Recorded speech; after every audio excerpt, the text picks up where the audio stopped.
Hello, people. Happy Saturday. I hope everybody is having a wonderful Saturday. I hope you're happy and healthy and enjoying this Christmas or holiday season.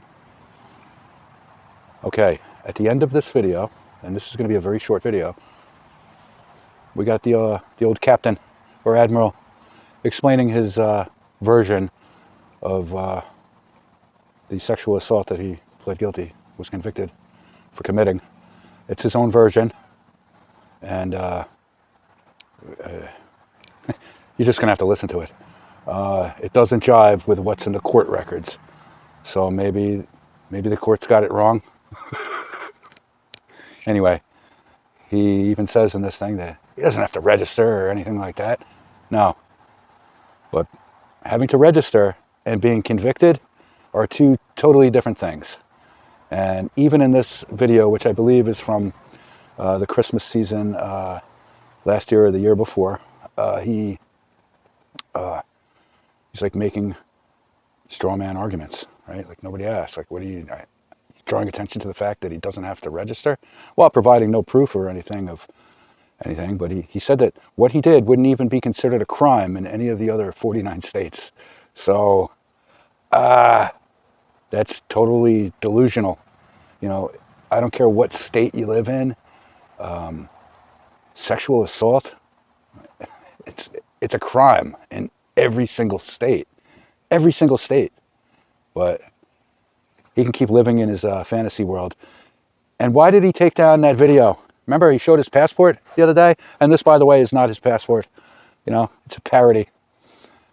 But he made a video yesterday doxing himself. It was over an hour long. He did a live stream showing his passport, his brother's passport, and harping on the fact that, hey, see, I'm not a registered sex offender. Nobody said that he was.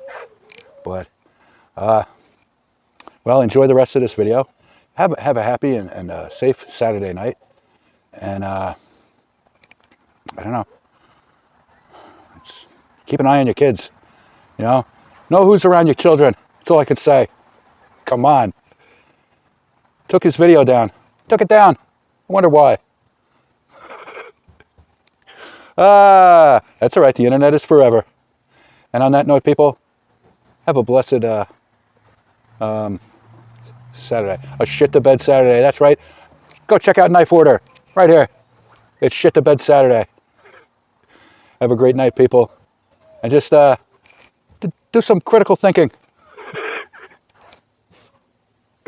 I have talked about this on the lifeboat on multiple occasions. I never really got into it deep, but it kind of feels like this is probably more of an opportunity to talk about it than I've ever had. And I don't want to talk about it, but it kind of feels like when an opportunity like this comes up, maybe you're supposed to. When I was 16 years old, I caught a statutory rape case, 15-year-old girl, oral sex. In the state I lived in, that was statutory rape. Now, I didn't get charged until I was over the age of consent. I didn't get taken to court until I was about 18. And then I kind of took off for a little while because it didn't seem like a big deal. And when I got caught up for a fugitive from justice warrant, I was in my 20s. And these people went, the girl was 15 and you're in your 20s. What, you like kids? And I went, no, this happened when I was 16. Look at the date of the offense. However, in the state that I lived in, you had to do what was called a plasmograph. And I'm betting you don't know what a plasmograph is. But it's a small cigar band kind of thing that they throw on your junk to see if you get aroused by something or not get aroused by something. By the way, this has been deemed cruel and unusual punishment, and it's no longer allowed in any of the 50 states of the United States of America.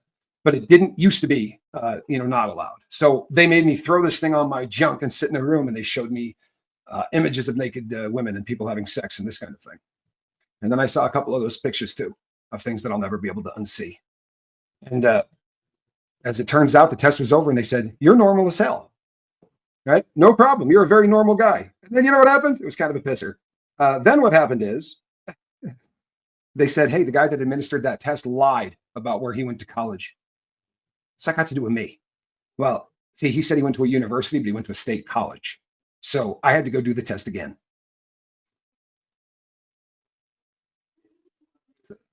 It is crazy. It is crazy. I passed the test twice. Unfortunately, I have something that is very often thought to not be real, right? You can look it up. But it is, it's the inability to forget certain things, right? It's a memory that literally carries shit with you for the rest of your life, right? It's called hyperthemsia, and there are people who believe it doesn't exist. You can read all about it if you'd like. Yeah, you know what, Allison Metcalf Palumbo? Here's the thing. Allison Metcalf Palumbo makes a great point. Sounds like a lawsuit to me. Well, it should. Here's the problem. I was guilty. I did it. I did it. You can't defend yourself. I did it. I was with a girl. The girl was 15 and I was 16. Right? We didn't have sex, but we screwed around. Right? Her dad found the diary. I ended up in court. There's nothing I can do about this. It's in my past, and it is what it is. There are images I sure as hell would like to be able to unsee, but we don't unsee images, especially if something is going on that's tickling parts of your brain to make you remember things. And what I mean by that is we're hardwired to make sure that we don't kill ourselves, right? If you hear a train go by and it makes that horn and the wind, the first time that happens to you, your brain is going to put that into a place where the next time it hears anything like that, they go, train, and you stop immediately in your tracks. We remember more traumatic things, and we remember them so much more vividly because our brain thinks we have to. You know something, people? Maybe I should, I don't talk about this. I don't want pity on this. I don't. Yeah. I mean, here's the thing. Really, honestly, I'm not trying to get raw, people, but we'll do it this way. I got a blowjob. Sorry. There you go. All right. 16, 15. It happened during school. If I had been a stand-up cat, I wouldn't have been doing what I was doing. It's pretty messed up, but it is what it is. And here's the good thing. I'm no registered offender or any of that. I mean, the courts looked at it and went, in any other state in the union, it wouldn't have even been a crime. So I don't register. There's none of that. You'll hear that. People like making videos about it, but I'm not an offender. I'm none of that shit. Doesn't mean it wasn't tough, but it hasn't scarred me. It doesn't even come up unless somebody says something like that. It came up today for a couple of reasons. It came up today because a politician who was in his 40s, allegedly, had been hiring a 17-year-old to have sex.